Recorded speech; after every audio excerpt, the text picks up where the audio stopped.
I stood in the middle of a boutique restaurant, surrounded by elegant table settings and soft jazz music, staring at four empty chairs that told the story of my entire life.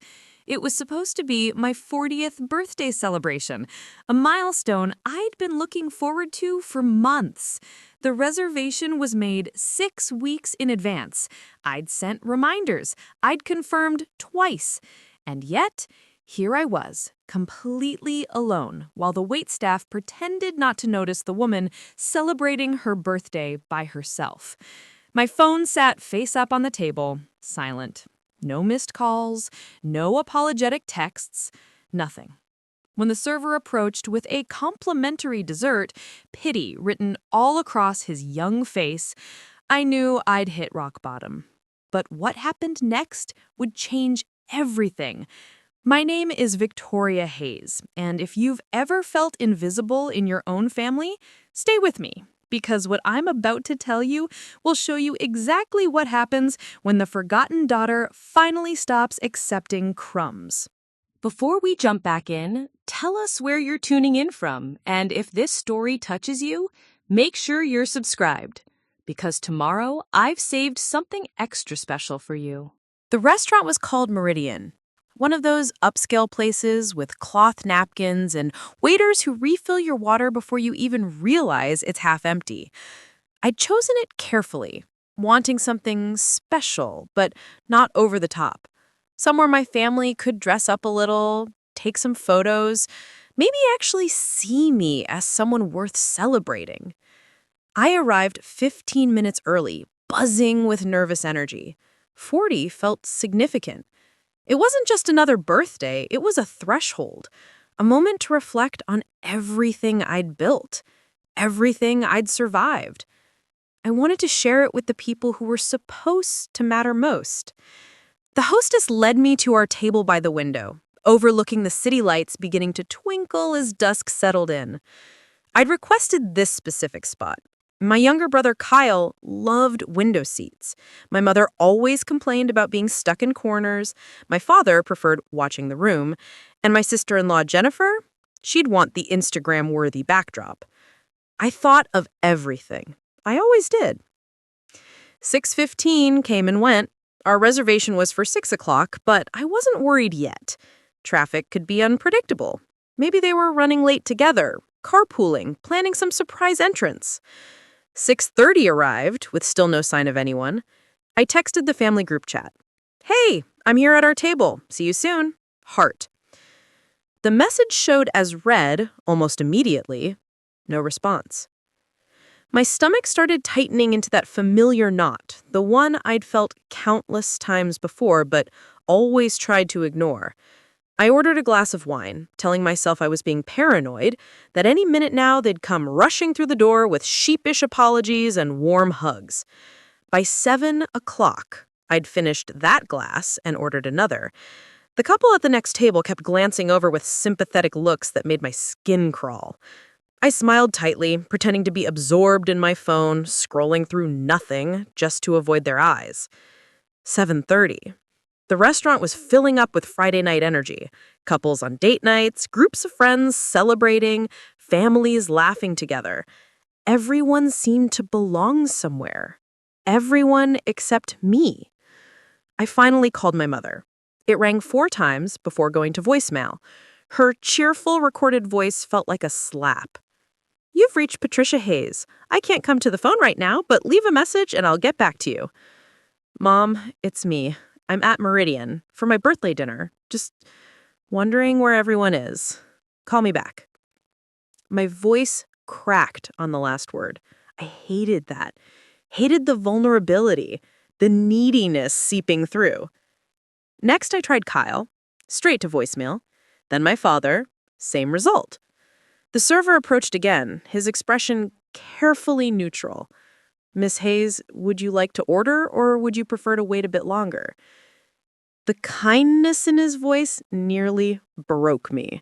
I could see he understood exactly what was happening, that I'd been stood up by my own family on my birthday. The humiliation burned through me like acid. "I'll wait just a little longer," I heard myself say, even though I knew. Deep down, I already knew. By 8 o'clock, I couldn't pretend anymore. The restaurant was fully packed, and I was taking up a table for 5 while sitting completely alone. I caught the hostess glancing over, probably calculating how long she could let me stay before politely asking me to leave. I signaled for the check. The server brought it with that same sympathetic smile, along with a small slice of chocolate cake with a single candle. "Happy birthday," he said softly. "On the house." I thanked him, my throat too tight to say anything else. I didn't touch the cake. I couldn't. I just left cash on the table, over-tipping because somehow that felt like maintaining dignity, and walked out into the cool evening air. The drive home was a blur of streetlights and swallowed tears. I gripped the steering wheel so hard my knuckles turned white, rage and hurt battling for dominance in my chest. This wasn't the first time my family had forgotten me. It wasn't even the second or third. But it was my 40th birthday? 40! How do you forget that? Images flashed through my mind unbidden. Kyle's 30th birthday party 3 years ago, when Mom and Dad rented out an entire brewery. The surprise party they'd thrown for Jennifer's 35th, complete with a live band. Even my father's 65th last year, a catered dinner at their house with 50 guests. But my 40th, forgotten entirely. When I got home to my apartment, I sat in my car for 20 minutes, just staring at the building. My phone remained silent. No frantic apology texts, no sheepish phone calls, nothing. Finally, I went inside, kicked off my heels, and poured myself a generous glass of whiskey. I wasn't much of a drinker, but tonight felt like an exception. I sat on my couch in the dark, still wearing my carefully chosen dress, the navy blue one that made me feel confident and put together, and let myself feel everything I'd been pushing down for years.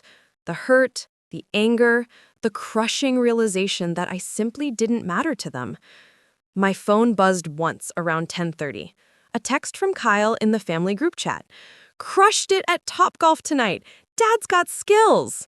Attached was a photo of my entire family, Mom, Dad, Kyle, and Jennifer, grinning at the camera, drinks in hand, clearly having the time of their lives. They hadn't forgotten about family time tonight. They'd just forgotten about me.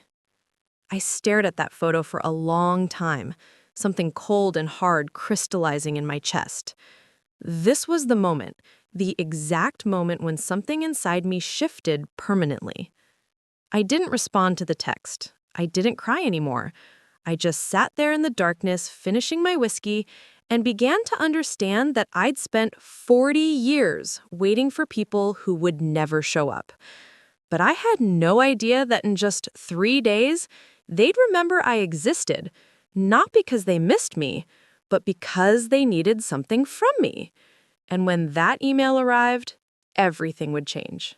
Preparing and narrating this story took us a lot of time, so if you are enjoying it, subscribe to our channel. It means a lot to us. Now, back to the story. The weekend passed in a fog of numbness. I called in sick to work on Monday, something I never did, and spent the day in my pajamas, alternating between staring at the ceiling and scrolling mindlessly through my phone. I kept checking the family group chat, some pathetic part of me still hoping for a belated apology, a "we messed up," anything. Nothing came. By Tuesday morning, I'd pulled myself together enough to shower and make coffee. I was sitting at my kitchen table, laptop open, trying to focus on the quarterly reports I'd brought home, when my email pinged. The sender? Patricia Hayes, my mother. Subject line, Dad's 70th, payment details. My heart stuttered. Not, "Sorry we missed your birthday." Not, "Can we talk?" Just a cold, transactional subject line like I was a vendor, not her daughter. I clicked it open, my hands already trembling with a rage I didn't fully understand yet. "Hi, everyone," the email began, clearly sent to the whole family. We're so excited about Dad's 70th birthday celebration next month. As discussed, we've booked the Oak Ridge Country Club for the evening of November 18th. It's going to be absolutely beautiful. Cocktail hour, 5-course dinner, live band, the works. I hadn't discussed anything. Nobody had mentioned this to me at all. We've confirmed 45 guests so far, and the final head count is due in 2 weeks. The venue requires full payment up front, so we need everyone to send their contributions ASAP. My stomach dropped as I scrolled down to the attachment. A detailed spreadsheet opened on my screen, color-coded and meticulously organized. My mother had always loved her spreadsheets. Total cost?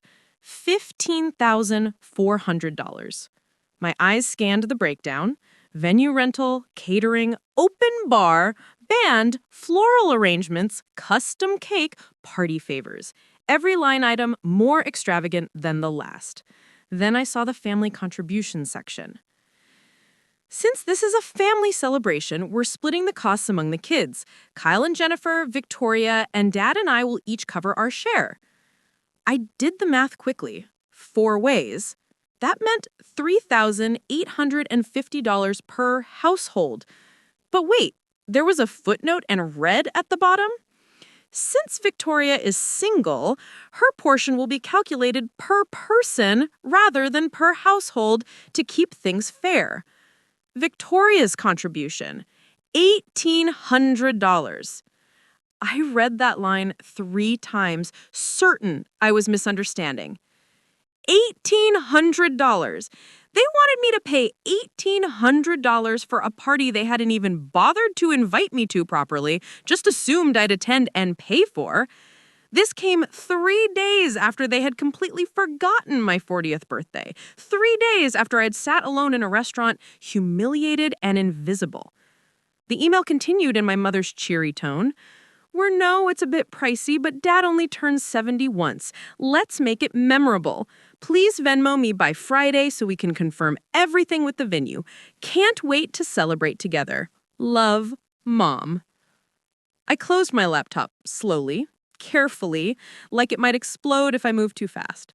My hands were shaking, not with sadness this time, but with pure, crystalline anger. For years, I'd made excuses for them. Mom was busy. Kyle had a demanding job.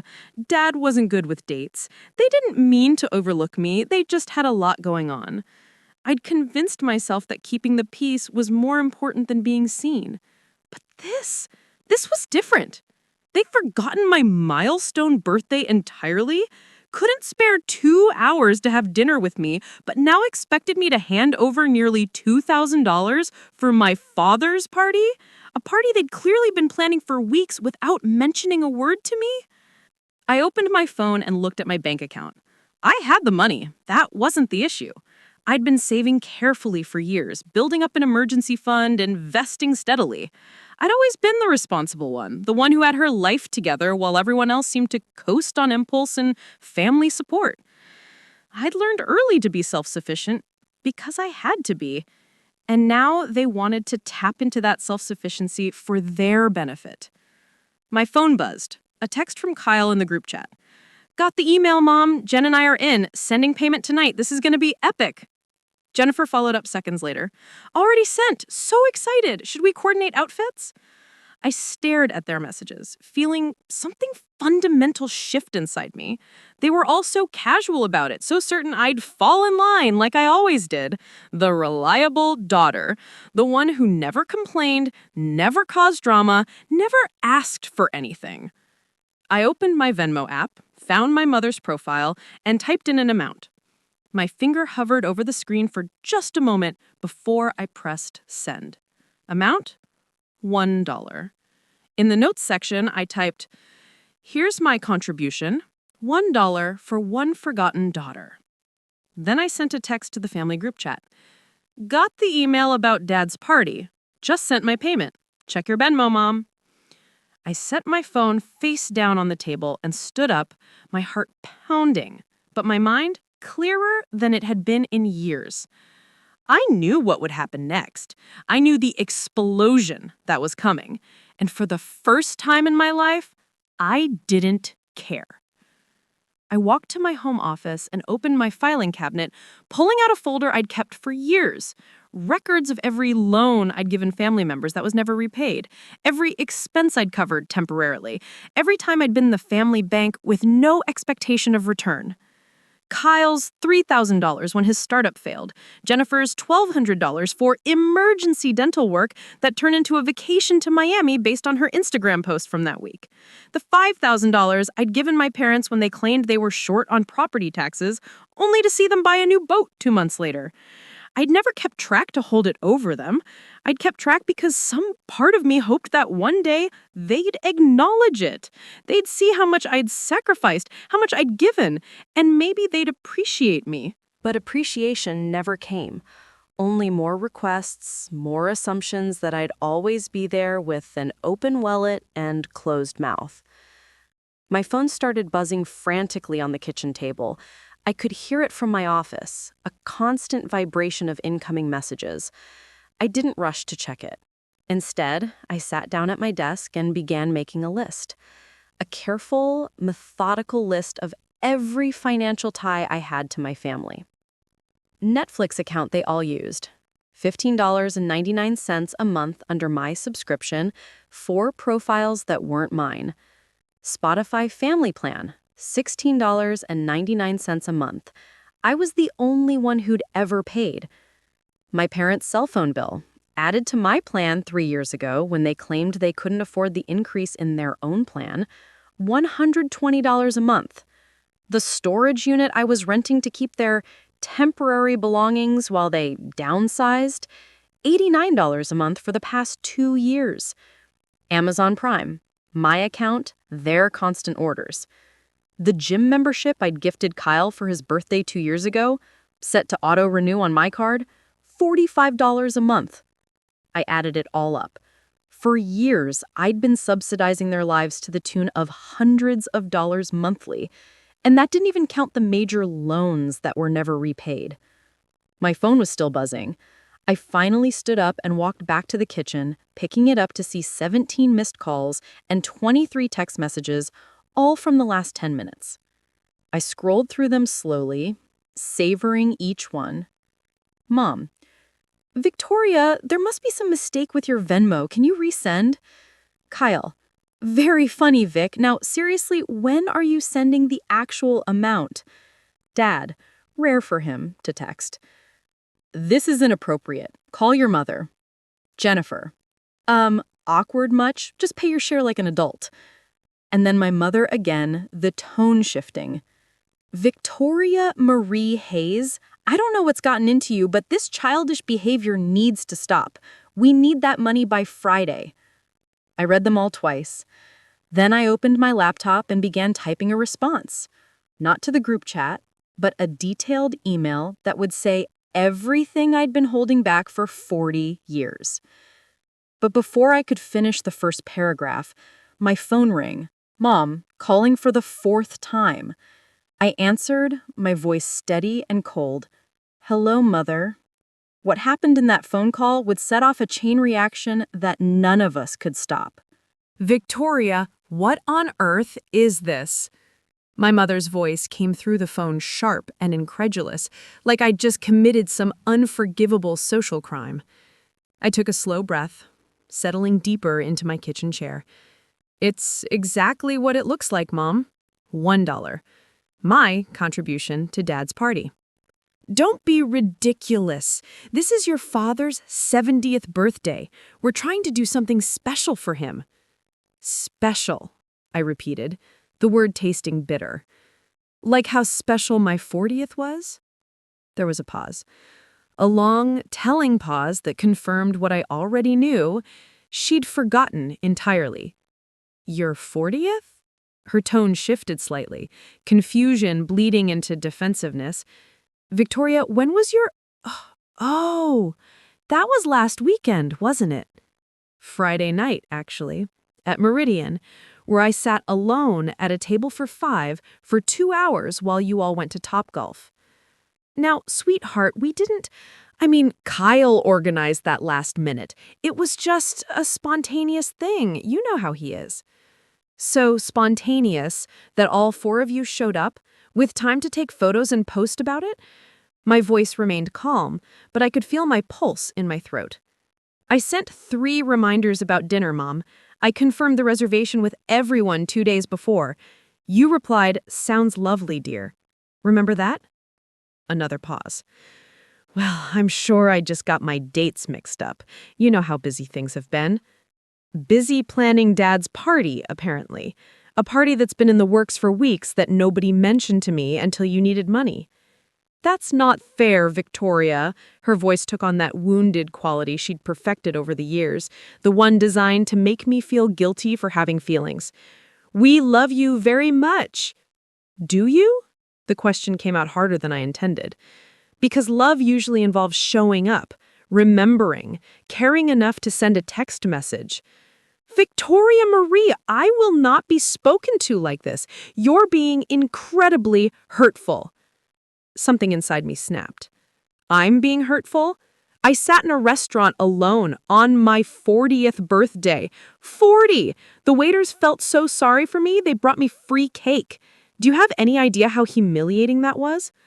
Well, if you just called us, I did call you. All of you. Every single call went to voicemail. And you know what the worst part was? Seeing Kyle's text later with that photo of all of you together. You didn't forget about family time. You just forgot about me. That is completely unfair. Kyle invited us last minute and we thought... You thought what? That I wouldn't notice? That I wouldn't care? Or did you just not think about me at all? You're twisting everything around. This is exactly why we sometimes... She stopped herself, but the damage was done. Why you sometimes what, Mom? Exclude me? Forget about me? Please, finish that sentence. You're being dramatic. This is so unlike you, Victoria. I don't know what's gotten into you, but this attitude needs to stop right now. No. The word came out firm, final. What needs to stop is me pretending this is okay. What needs to stop is me being the family ATM that nobody acknowledges. What needs to stop is me accepting crumbs and being grateful for them. Family ATM? What are you talking about? I laughed, a harsh sound even to my own ears. Are you serious right now? Should I list everything? The $3,000 I gave Kyle for his failed business, the $1,200 for Jennifer's emergency dental work that turned into a Miami vacation, the $5,000 you and Dad needed for property taxes before buying a boat. Those were loans that were never repaid, not a single one. I opened my filing cabinet with my free hand, pulling out the folder I'd just been reviewing. Want me to keep going? Because I have dates, amounts, and text messages for all of it. We always intended to pay you back. Things just got tight, and you never seemed to need it. Whether I needed it isn't the point. The point is you take and never even say thank you. And now you want $1,800 for a party, but you couldn't spare 2 hours for my birthday? The party is different. It's a family celebration. And my birthday wasn't?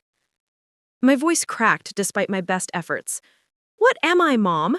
Am I family when you need money, but not when I need people to show up for me? Silence stretched between us.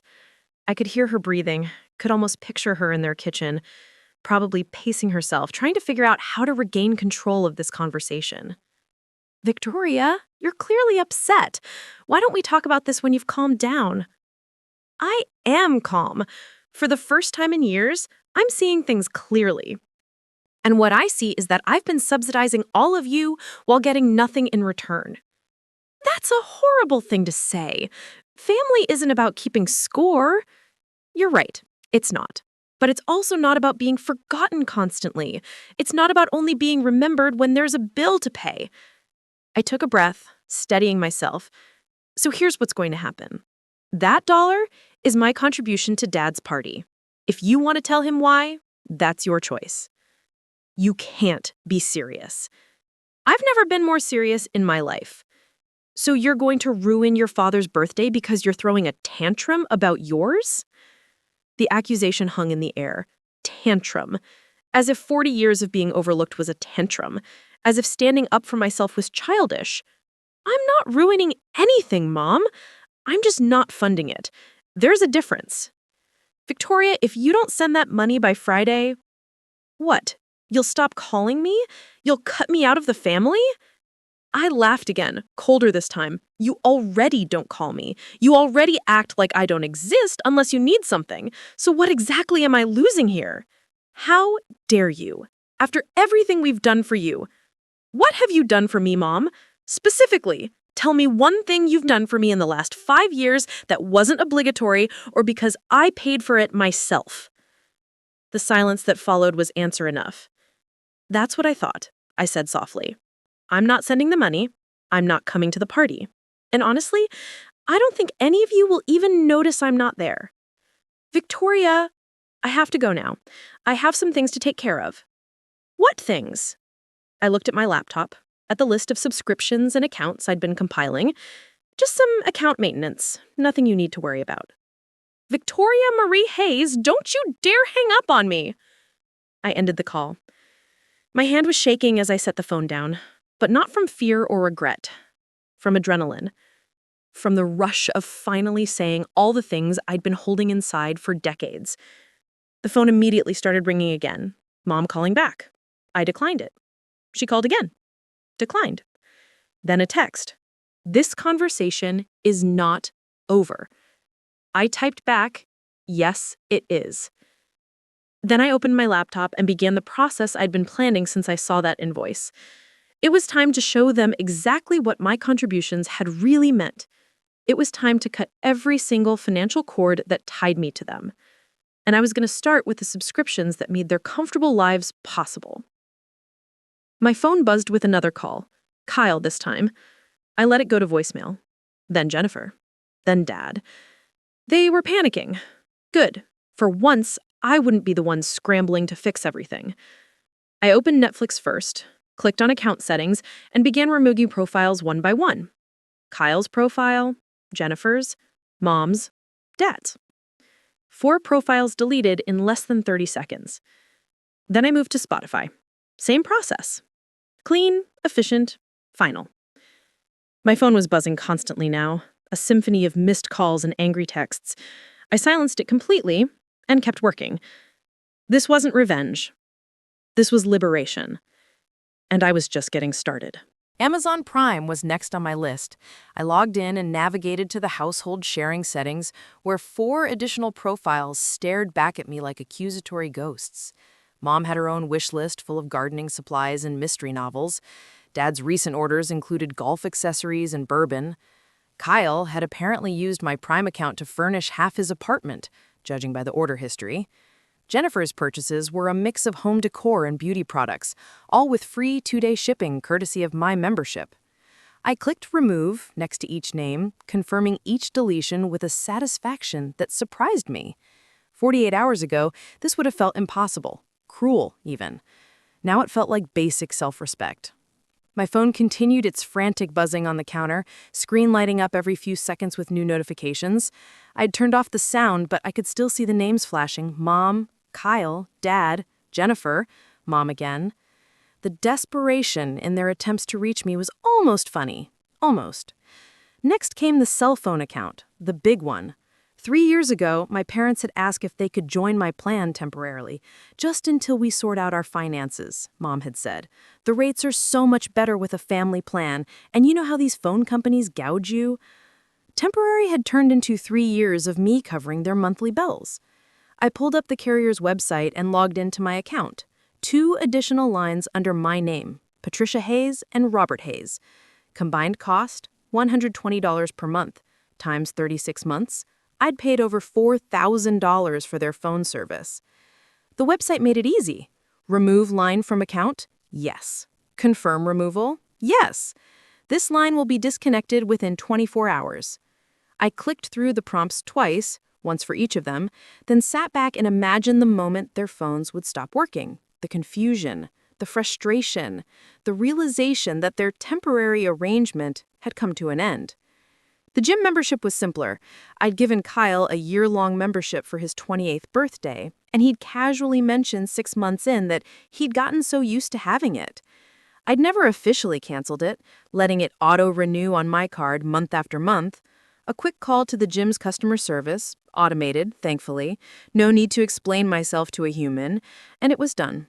Membership canceled, effective immediately. Then there was the storage unit. This one made me pause, my finger hovering over the phone screen. 2 years ago, my parents had asked me to rent a unit to store some furniture and boxes while they downsized. They were moving to a smaller house, they explained, and just needed a temporary place for overflow items. Just for a few months, Dad had promised, we'll figure out what to keep and what to donate. 24 months later, that unit still held their belongings. I'd driven by it once, about a year ago, and saw the same lock I'd put on it the day we'd filled it. They'd never even visited. Whatever was in there clearly wasn't important enough to retrieve or sort through. But it was important enough for me to pay $89 a month to store. I called the storage facility, and a bored-sounding teenager answered, "Prestige Storage, how can I help you?" "Hi, I need to terminate my rental, Unit 247. "Sure thing. You'll need to empty it out within 30 days or we'll consider the contents abandoned." "That's fine. How do I officially end the rental?" "I can process that now. You'll get your deposit back minus this month's prorated rent. Can I ask why you're canceling?" The question caught me off guard. "Does it matter?" "No, ma'am, just for our records. Quality improvement stuff." I almost laughed. Let's just say I'm no longer interested in storing other people's problems. There was a pause, then a chuckle. Fair enough. All set, you'll get a confirmation email. I hung up and immediately sent a text to the family group chat, the one that had been blowing up for the past hour with increasingly frantic messages I hadn't read yet. FYI, Storage Unit 247 at Prestige Storage is being terminated. You have 30 days to collect your belongings or they'll be considered abandoned. Here's the address and your access code. Send. I finally looked at the messages I'd been ignoring. 73 unread texts in the family chat alone, not counting the individual messages from each of them.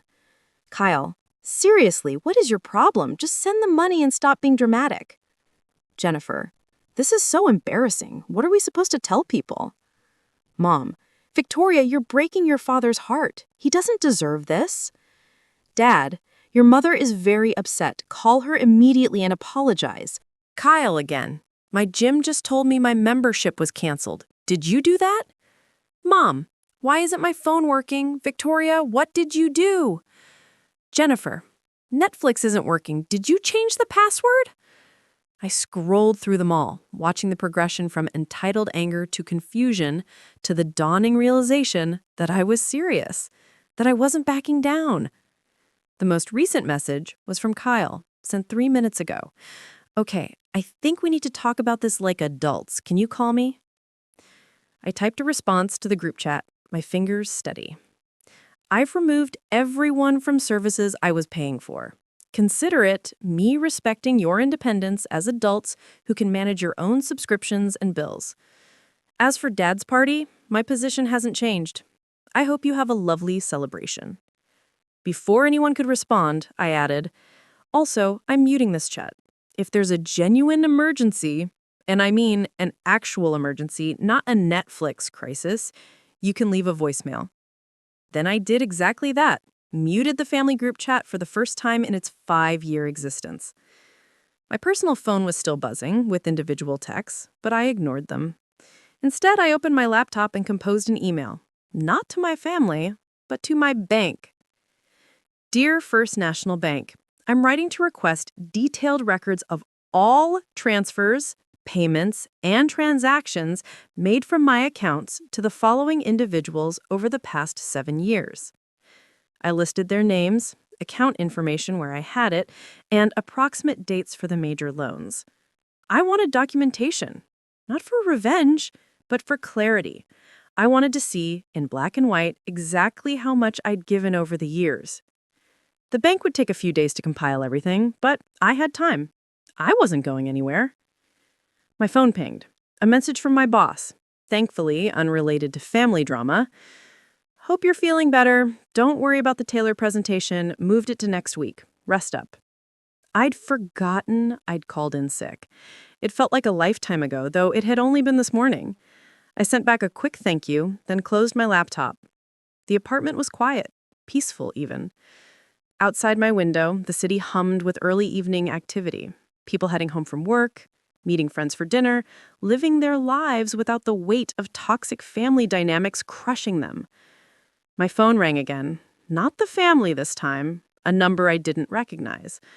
I almost didn't answer, but something made me pick up. Hello? Hi, is this Victoria Hayes? A professional female voice, warm but official. Yes, who's calling? This is Angela Rodriguez from First National Bank's fraud department. We've received some unusual reports regarding your account, and I wanted to verify some recent activity with you directly. My stomach dropped. What kind of reports? Well, this is a bit unusual, but we've had 3 separate people contact us claiming that unauthorized changes were made to shared accounts and services linked to your bank account. They're suggesting potential fraud or identity theft. I closed my eyes, processing this new level of audacity. They'd actually called my bank to report me for fraud, for canceling services I paid for stopping payments on my own accounts. Miss Hayes, are you still there? Yes, I'm here. I took a breath, forcing my voice to remain calm. Let me guess. Patricia Hayes, Robert Hayes, and Kyle Hayes. I can't disclose the names of who filed the reports, but I can discuss your account activity with you. Can you confirm whether you recently made changes to several subscription services and removed authorized users from various accounts? I couldn't help the bitter laugh that escaped me. Angela, let me be very clear. Every account, every subscription, every service in question is under my name, paid for with my money from my bank account. I removed people who were using my services. That's not fraud. It's called setting boundaries. There was a pause, and I could almost hear her reassessing the situation. So you're confirming that all these changes were intentional and authorized by you? Absolutely. And if my family is claiming otherwise, I suggest you note in your records that this is a personal dispute, not a financial crime. I see. Her tone shifted slightly, a hint of understanding creeping in. Miss Hayes, just between us, we get calls like this sometimes. Family members who've been, let's say, enjoying someone else's generosity, who suddenly find that generosity has ended. That's exactly what this is. Then I'll note in the file that all activity was authorized and legitimate. The reports will be closed as unfounded. She paused. For what it's worth, good for you. The unexpected support nearly broke my composure. Thank you, Angela. You're welcome.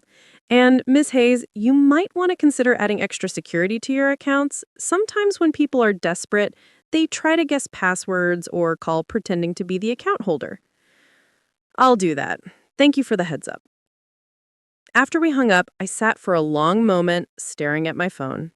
They'd called my bank to report me for fraud. They'd actually tried to weaponize the financial system against me for stopping my own payments. The rage that flooded through me was white-hot and clarifying. This wasn't just about forgotten birthdays anymore. This was about control, about keeping me in my place as the family ATM who never complained, never pushed back, never said no. Well, I was saying no now, loudly, and clearly they couldn't handle it. My phone buzzed one more time, a text from an unknown number, probably someone borrowing a phone since I'd stopped answering theirs. Victoria, this is Dad. We need to talk about your behavior. This has gone far enough. I read it twice, then typed a single response. No, Dad. It hasn't gone far enough yet. But it will be. Send. Then I blocked the unknown number and went to make myself dinner, feeling lighter than I had in years. 3 days passed in relative silence. I'd blocked everyone's numbers, muted the family group chat, and for the first time in my adult life, I wasn't constantly checking my phone with anxiety knotting my stomach. The peace was strange at first, unsettling even, like the eerie quiet after a storm. But by the third day, I realized something profound. I didn't miss them. I missed the idea of what a family should be, but I didn't miss these specific people and their specific patterns of using me. Work became my refuge. I threw myself into the Taylor presentation I'd been avoiding, stayed late at the office, had drinks with colleagues I'd been too emotionally drained to socialize with before. My coworker Rachel noticed the change immediately. "You seem different," she said over coffee Thursday morning. "Lighter, somehow." I smiled, surprised by how true that felt. "I cut some toxic people out of my life." "Good for you. Life's too short for energy vampires." She stirred her latte, eyeing me curiously. "Anyone I know?" "My family, actually." Her eyebrows shot up. "Oh, wow. That's big." "Long overdue," I corrected, "but yeah, pretty big." That evening, as I was finishing up some emails at home, my personal Instagram, which I rarely used, started blowing up with notifications, tags, comments, mentions, all flooding in within minutes of each other. Confused, I opened the app and felt my blood run cold. Jennifer had posted a long, carefully crafted message on her Instagram story, and she'd tagged me directly. Her account had over 8,000 followers, mostly mom influencer types, who followed her aesthetic family life content. The post showed a professional photo from last Christmas. The whole family gathered around my parents' fireplace, everyone smiling, looking like a stock photo of holiday perfection. I was in the photo queue, standing slightly to the side, my smile not quite reaching my eyes. Looking at it now, I could see my own discomfort written all over my face. Funny how invisible that had been to everyone at the time. Jennifer's caption read, "Sometimes family goes through rough patches, and it breaks my heart to share this, but I believe in the power of community and healing. My sister-in-law, Victoria, has been going through something recently, and she's made some really hurtful choices that have affected our whole family. She's refused to contribute to my father-in-law's milestone 70th birthday celebration and has cut off access to family accounts we all shared. We're trying to understand where this is coming from, but it's been really hard on everyone, especially on Kyle's parents, who've always been so generous and loving. If you've ever dealt with a family member going through a difficult time, you know how painful this is. Sending love to anyone else navigating family conflicts. Remember, grace and communication are everything." Heartbreaking. Hashtag family first, hashtag choose love, hashtag difficult conversations. I read it 3 times, each pass making me angrier. She'd positioned herself as the victim, the concerned family member dealing with my inexplicable cruelty. The comments were already rolling in, hundreds of them. "So sorry you're dealing with this. Family is everything." Pineapple emoji. "Praying for healing in your family." "Some people are just selfish. You're handling this with such grace." "Your FIL deserves better. Stay strong, Mama." My hands were shaking as I screenshotted the post. Jennifer had 8,000 followers watching her paint me as the villain, and none of them knew the truth. None of them knew about the forgotten birthdays, the constant financial demands, the years of being treated as invisible. For about 10 minutes, I felt that old familiar panic rising. The urge to smooth things over, to reach out and fix it, to protect the family image, even at my own expense. Then something shifted. A cold, clear fury settled over me. If Jennifer wanted to make this public, I'd give her public. I opened Facebook, a platform I'd barely touched in months, and began typing. My hands were steady now, my mind sharp. I wasn't going to be defensive or emotional. I was going to be factual. Since my family has decided to make our private situation public, I feel it's necessary to share some context. Then I laid it all out, calmly and methodically. 3 weeks ago, I turned 40. I made a reservation at a nice restaurant, confirmed with my family multiple times, and sat alone for 2 hours while they went to Topgolf without me. This is the 3rd year in a row my birthday has been completely forgotten. No calls, no texts, no acknowledgement until they needed something from me. I attached a screenshot of the empty table I'd taken that night, a photo I'd snapped in a moment of despair, never thinking I'd use it. But there it was, 5 place settings, melting candles, one very visible empty chair. 3 days after my forgotten birthday, I received an email demanding $1,800 to help fund my father's 70th birthday party, a party I hadn't been informed about until they needed money.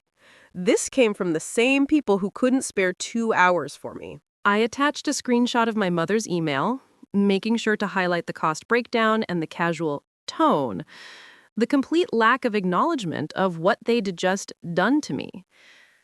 For context, over the past 7 years, I have provided the following to my family: covered their cell phone bills, $4,320 total, maintained subscriptions they used daily, Netflix, Amazon Prime, Spotify, approximately $5,000, given temporary loans that were never repaid, $9,200, and paid for a storage unit for their belongings for 2 years, $2,136.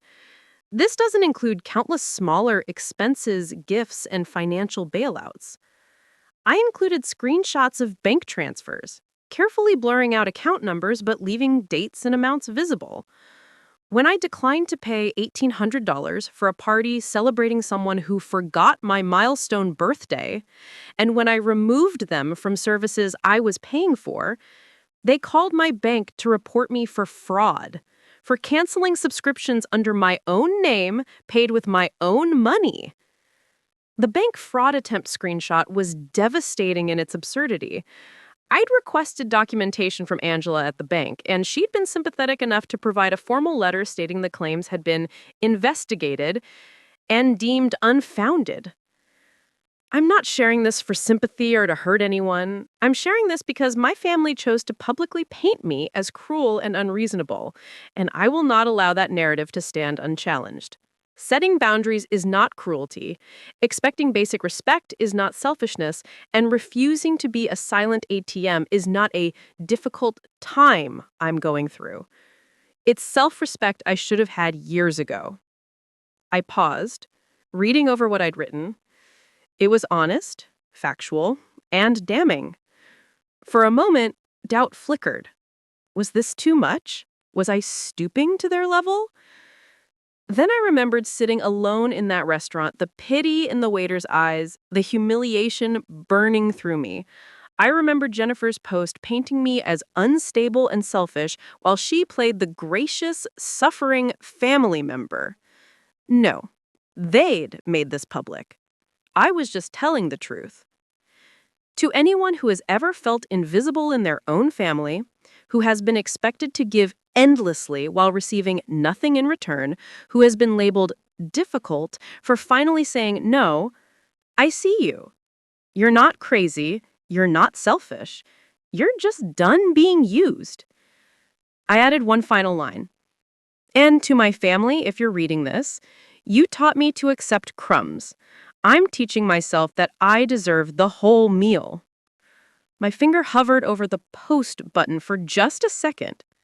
This would change everything.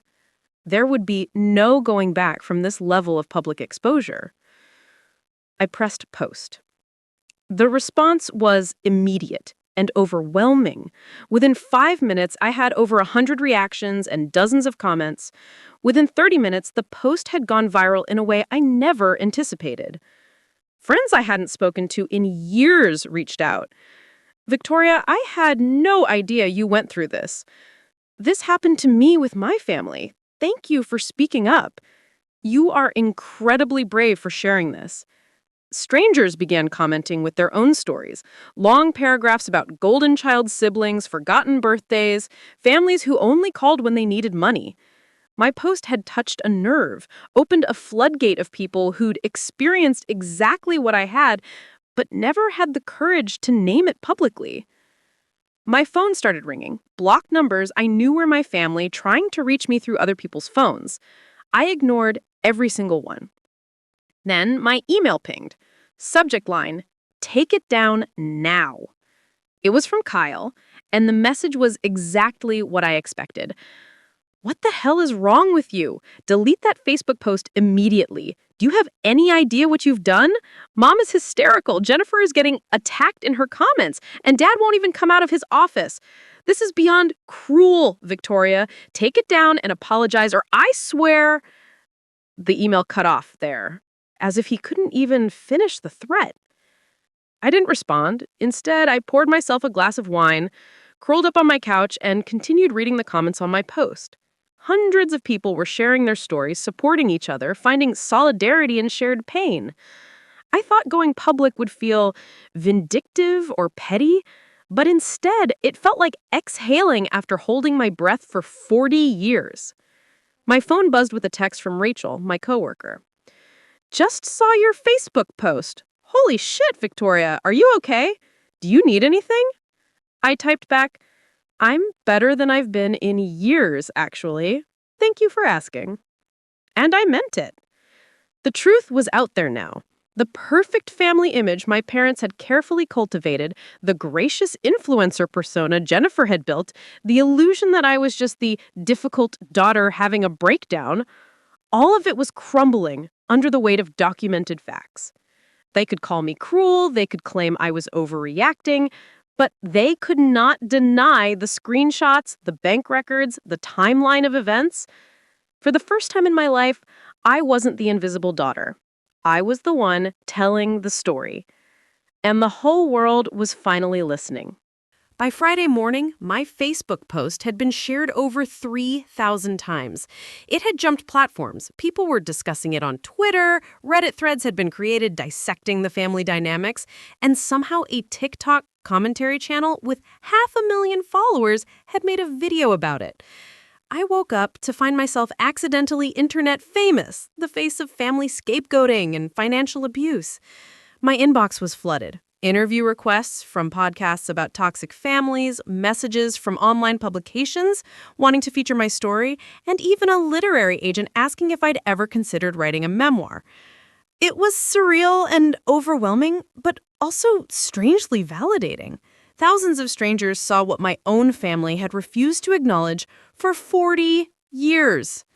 But the real chaos was happening in my family's world, and I was watching it unfold in real time through mutual connections who were quietly keeping me informed.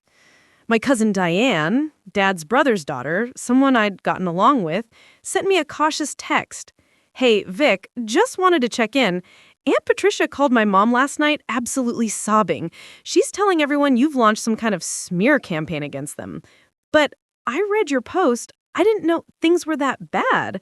Are you doing okay? I appreciated Diane's neutrality, her willingness to ask rather than assume. I'm doing better than I have in years. Thanks for reaching out. For what it's worth, I've always thought they treated you differently. I just didn't know it was this extreme. More messages came throughout the morning. My mother's book club friend reaching out to say she'd always sensed something was off, a former neighbor expressing shock at what I'd endured. Even my dad's golfing buddy sent an awkward but kind message. Your old man talks about Kyle constantly. Just realized he never mentions you. That's not right. But the most satisfying message came from an unexpected source. Emma Tornton, Jennifer's best friend and fellow influencer. She sent a direct message on Instagram that made me sit up straight. Victoria, I don't know if you remember me, but we've met a few times at family events. I need to tell you something. Jennifer called me yesterday in a panic after your post went up. She wanted me to post something supporting her, painting you as unstable. But when I asked for her side of the story, everything she said just confirmed what you wrote. She admitted your birthday was forgotten, admitted they've been using your accounts, but kept saying that's just what families do. And Victoria never minded before. I told her I couldn't support that publicly. Just wanted you to know that not everyone is buying what she's selling. I stared at that message for a long moment. Jennifer's own best friend had seen through the manipulation. That felt more powerful than 1,000 supportive comments from strangers. Thank you for telling me that, I replied. It means more than you know. Around noon, my work phone rang, the office line that only colleagues and clients had. I answered cautiously. Victoria Hayes? Victoria, it's Mom. I should have hung up immediately. Instead, curiosity kept me on the line. How did you get this number? I called your office, told them it was a family emergency. Her voice was tight, controlled, but I could hear the tremor underneath. We need to talk about this situation. There's nothing to talk about. I've said everything I needed to say. You've humiliated us, Victoria, publicly. Do you understand what you've done? Your father's business associates have seen that post. Kyle's colleagues are asking him about it. Jennifer has lost 200 followers and is getting horrible comments. The party planning committee at Dad's club is whispering about us. I felt no sympathy, only a cold satisfaction. And how do you think I felt sitting alone in that restaurant while you all took family photos at Topgolf? That was an oversight. 3 years in a row. 3 years. That's not an oversight. That's a pattern. You never said anything. How are we supposed to know it bothered you? The audacity of that statement nearly took my breath away. I shouldn't have to beg my own family to remember my birthday. That's not something you should need to be told. Well, now you've made sure everyone knows about it, haven't you? Does that make you feel better, airing our private business to the entire internet? Jennifer made it public first. I just provided context. That's different. She was reaching out for support during a difficult time. A difficult time she created by forgetting my birthday and then demanding money from me? Mom, do you even hear yourself? There was a long pause. When she spoke again, her voice had changed tactics, softer now, wounded. I don't understand where all this anger is coming from. We're not perfect, Victoria, but we're family. Family forgives. Family moves past things. Family also shows up. Family remembers. Family doesn't weaponize your bank against you for setting boundaries. That was a misunderstanding. No, it was deliberate. You tried to make me look like a criminal for stopping payments on my own accounts. Another pause. What do you want from us, Victoria? What will it take for you to delete that post and let us move forward? And there it was. The real reason for the call. Not apology, not accountability, just damage control. They wanted me to make this go away so they could return to their comfortable narrative. I'm not deleting anything. The post stays up.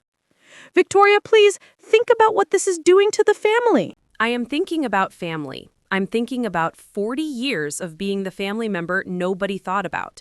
I'm thinking about every time I put you all first and got nothing in return. I'm done thinking about your comfort, Mom. It's time you think about mine. So that's it? You're just going to cut us off forever? Throw away your entire family over a birthday dinner? It was never about just the birthday. The birthday was the final straw. This is about decades of being treated as an ATM and an afterthought. And yes, if cutting you off is what it takes for me to have peace, then that's exactly what I'm doing. You'll regret this when you need us. I won't need you. I've never been able to count on you, so I learned to count on myself. That's the one good thing you taught me. Self-sufficiency. I heard her breath catch, a small, wounded sound. For a split second, I almost felt guilty. Almost. Don't call this number again, Mom. This is my work line. If you keep calling, I'll report it as harassment. Victoria! I hung up. My hands were trembling, but not from fear, from relief, from the electric feeling of finally standing my ground completely. The rest of Friday passed in a blur of work and periodic checks of my phone. The post continued to gain traction. A popular family psychology blog had written an article about it, using my story as a case study in scapegoat dynamics. A therapist on YouTube had made a reaction video with over 200,000 views, breaking down the narcissistic family patterns on display. Kyle sent an email that afternoon, more measured than his previous one, but still dripping with barely contained anger. I hope you're proud of yourself. Dad has canceled his party. He says he can't face people after what you've done. 70 years old, and his daughter has publicly destroyed him. I hope that makes you happy. I read it twice, looking for any acknowledgement of wrongdoing, any hint of self-reflection. There was none. Just blame, shame, and the implication that I was responsible for their choices and reactions. I replied with a single line. He destroyed himself by treating his daughter as invisible for 40 years. I just stopped hiding it. Send. That evening, I met Rachel for dinner at a small Italian place downtown. She'd insisted on taking me out, claiming I needed friend time after everything that had happened. "You're all over the internet. Like, my sister sent me your post. My therapist mentioned it in our session yesterday. Didn't know it was you, obviously, but used it as an example of boundary setting. You've become accidentally iconic." I laughed. This sounds surprising me. That wasn't exactly the plan. But how do you feel, really? I considered the question seriously, checking in with myself. Lighter. Scared sometimes, but mostly free. Like I've been carrying a backpack full of rocks for 40 years and I finally put it down. Good. That's exactly how you should feel. She raised her wine glass. To freedom from toxic people, even when they're family. I clinked my glass against hers. To freedom. As we ate, she filled me in on office gossip, carefully avoiding family talk unless I brought it up. It was exactly what I needed. Normalcy, friendship, someone who saw me as a whole person rather than a role to fill. My phone buzzed during dessert, a text from an unknown number. "This is your Aunt Linda. I know you've blocked the family, but I wanted to reach out. Your mother is my sister, and I love her, but I've watched her treat you differently your whole life. What you wrote was brave and true. I'm proud of you." Aunt Linda, my mother's older sister, the one who'd always been kind but never intervened. Her message brought unexpected tears to my eyes. "You okay?" Rachel asked gently. "Yeah," I said, wiping my eyes quickly. It's nice when people see the truth, even if it took 40 years. When I got home that night, I checked my Facebook one last time. The post had slowed down in shares, but the comments kept coming. Hundreds of people sharing their own stories, thanking me for giving them courage, talking about their own journeys to set boundaries. One comment in particular caught my eye. "I'm a family therapist, and I'm using your post in my next session with a client who's struggling with similar dynamics. Thank you for your bravery. You're helping more people than you know." I sat back, absorbing that. My pain, my story, my decision to speak up. It was rippling out in ways I never anticipated.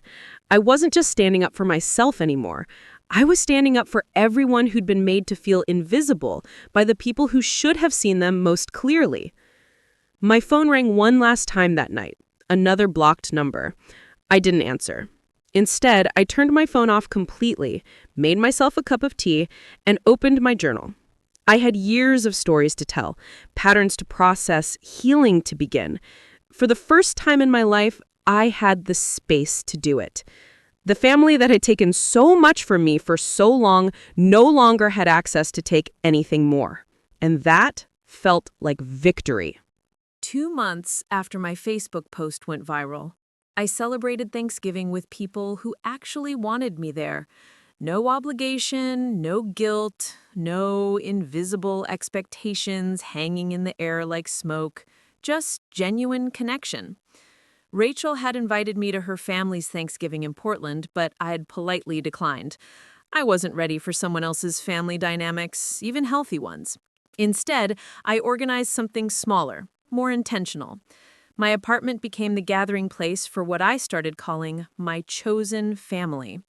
Rachel came, of course, bringing her famous maple bourbon sweet potatoes. My colleague Marcus, who'd mentioned he'd be alone for the holiday since his family lived overseas, showed up with wine and stories that had us laughing until our sides hurt. Diane, my cousin, who'd reached out during the chaos, drove 3 hours to be there, bringing her partner and a homemade apple pie.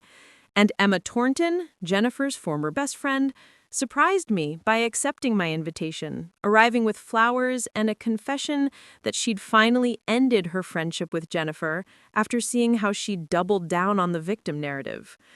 We crammed around my dining table that wasn't quite big enough, plates overlapping, elbows bumping, voices rising in genuine laughter and conversation. No one mentioned my viral post unless I brought it up. No one asked about my family unless I wanted to talk. They were just there, present, real. "This," Rachel said, raising her wine glass as evening settled into comfortable contentment, "is what Thanksgiving should feel like. Agreed, Marcus added. No passive-aggressive comments about life choices, no guilt trips about not visiting enough, just good people and good food. I looked around the table at faces that had become dear to me over the past weeks. People who'd shown up not because they had to, but because they wanted to. Thank you all for being here. Seriously, this means everything. Are you kidding? Diane laughed. This is the first Thanksgiving in years where I'm not mediating fights between my parents. I should be thanking you. The conversation flowed easily after that. Work stories, travel plans, a heated but friendly debate about whether pumpkin pie was overrated. Normal, beautiful, uncomplicated connection. Later, as people were leaving and I was washing dishes, Emma hung back to help dry. "Can I tell you something?" she asked quietly, carefully drying one of my grandmother's plates, the only thing I'd kept from my childhood home. "Of course." "Jennifer reached out last week. She wants to meet for coffee to clear the air." Emma set the plate down carefully. "She still doesn't get it. She kept saying things like, Victoria overreacted, and families have disagreements. She's completely rewritten the narrative in her head." I wasn't surprised. "Did you meet with her?" "No. I told her that unless she was ready to actually acknowledge what happened, not just smooth it over, I wasn't interested." Emma looked me directly in the eye. "Your post changed something for me. Made me realize I've been accepting crumbs from people too, just in different ways. So, thank you for that." After everyone left, I sat alone in my apartment, surrounded by the comfortable mess of a holiday well celebrated. Dirty dishes waiting in the sink, leftover containers in the fridge, the lingering warmth of people who cared about me. My phone, which I had silenced for the day, showed 3 notifications. Not from my family, they'd finally stopped trying to reach me after the 5th or 6th blocked number, but from other sources. One was from the literary agent who'd reached out weeks ago. "Still interested in discussing your story? I think you have something important to say. Coffee next week?" Another was from a former college roommate I hadn't spoken to in a decade. "Saw your post circulating again. Just wanted to say I remember how your family treated you back then too. We all noticed. I'm sorry I never said anything. You deserved better." The third was from my bank, confirming that the detailed financial records I'd requested had been compiled. 7 years of transactions, loans, payments, all documented in black and white. I'd requested them for closure, to see the full picture of what I'd given. The file was waiting in my email. I opened my laptop and downloaded it. Page after page of transfers, automatic payments, one-time gifts that were never returned. The total at the bottom made me catch my breath. $47,826. Nearly $50,000 over 7 years. Money I'd earned, saved, and given away to people who never once said thank you, never acknowledged the sacrifice, never even remembered my birthday. I sat with that number for a long time, feeling a complex mix of emotions. Anger at the waste, sadness at what that money could have been, a down payment on a house, travel, investments in my own future. But also something unexpected. Relief. Relief that I finally knew the extent of it. Relief that it was over. I wasn't getting that money back. I'd made peace with that. But I wasn't giving another cent. And that made all the difference. My journal sat on the coffee table, and I pulled it toward me, opening to a fresh page. I'd been documenting everything over the past 2 months, not just the family drama, but the healing process, the small victories, the moments when I chose myself over guilt. Today was Thanksgiving, the first one in 40 years where I wasn't waiting for someone to notice me, where I wasn't serving people who took me for granted, where I wasn't wondering if this would finally be the year they'd see me. I paused, pen hovering over paper, searching for the right words. I spent years believing that if I just gave enough, did enough, sacrificed enough, they'd finally love me the way I needed to be loved.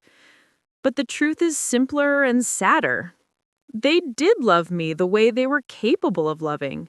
It just wasn't enough. And I finally stopped accepting crumbs and calling it a feast.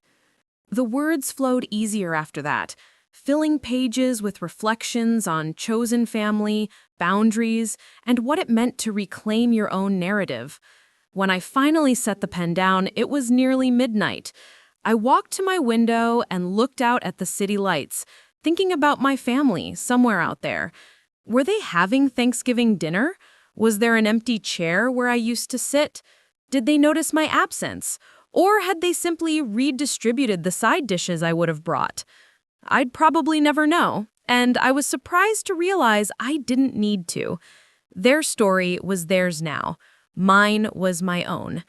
My phone buzzed one more time. A text from Rachel. "Thanks for today.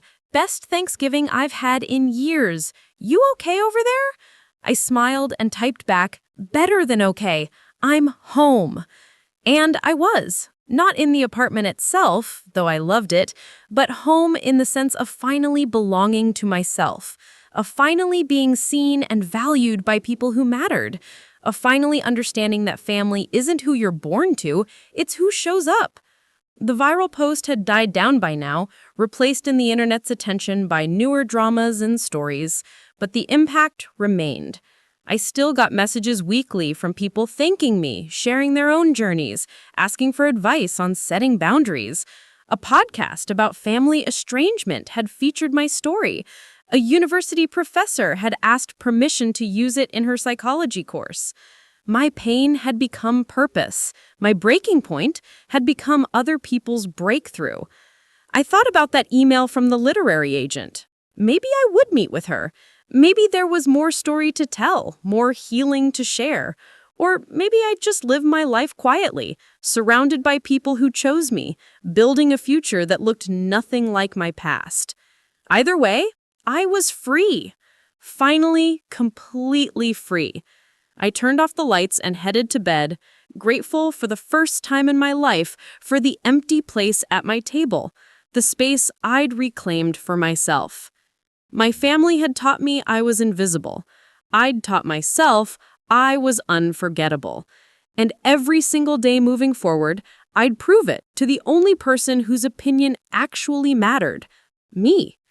As I drifted off to sleep that night, I thought about the scared, hurt woman who'd sat alone in that restaurant 2 months ago. I wished I could tell her what I knew now, that rock bottom has a trapdoor to somewhere better, that sometimes you have to lose your family to find yourself, that the people who forget you don't deserve to define you, that she'd figured it out on her own. We both had. And tomorrow, I'd wake up in a life I'd chosen, surrounded by love I'd earned, living a story that was finally entirely mine. That was the greatest gift I'd ever given myself. Not revenge, not vindication, just freedom. And it was worth every single painful step it took to get here. Up next, you've got 2 more standout stories right on your screen. If this one hits the mark, you won't want to pass these up. Just click and check them out.